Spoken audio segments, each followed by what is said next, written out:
এই আসনের সাথে আমার একটা যোগাযোগ রয়েছে, আমার একটা সম্পর্ক রয়েছে।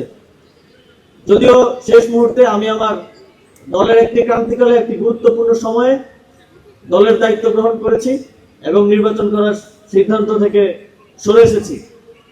তবে আমি মনে করি এই এলাকার জনগণের সাথে আমার যতটুকুই যোগাযোগ হয়েছে, তারা পরিবর্তন চায়। তারা চায় না কোনো চাঁদাবাজ, স্বীকৃত সন্ত্রাস, স্বীকৃত খুনিরা এই আসনে বিজয়ী হয়ে আসুক এবং আবার ত্রাসের রাজত্ব সৃষ্টি করুক। তারা চায় না এখানকার যারা স্বীকৃত মাফিয়া আছে, যাদের নাম শোনা যায়, তাদের সাথে যোগ সাজসকারীরা আবার এই আসনে নির্বাচিত হয়ে আসুক এবং জনকল্যাণের পরিবর্তে এখানে আবারও ত্রাসের রাজত্ব তৈরি করুক, দুর্নীতি চাঁদাবাজির রাজত্ব তৈরি করুক।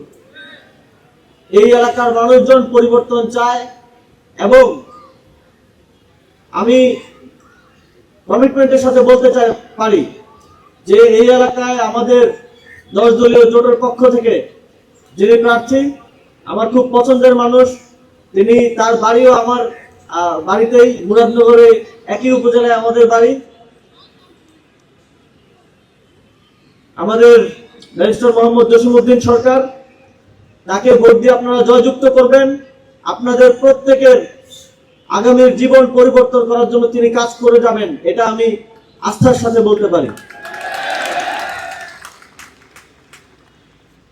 এবং আপনারা যদি এই জোটকে নির্বাচিত করেন, আমরা ইতিমধ্যেই জানি যে ঢাকা 10 আসনের প্রত্যেকটি থানার কিছু স্পেসিফিক সমস্যা রয়েছে।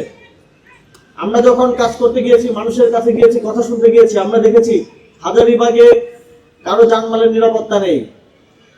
সেখানে নিয়মিত মোবাইল চুরি হয়, ল্যাপটপ চুরি হয়, সেখানে রাহাজানি হয়, সেখানে কিশোর গ্যাংয়ের উপদ্রব রয়েছে। আমরা দেখেছি যে ধানমন্ডির মানুষজন একটা সুন্দর পরিবেশ চান, একটা সুন্দর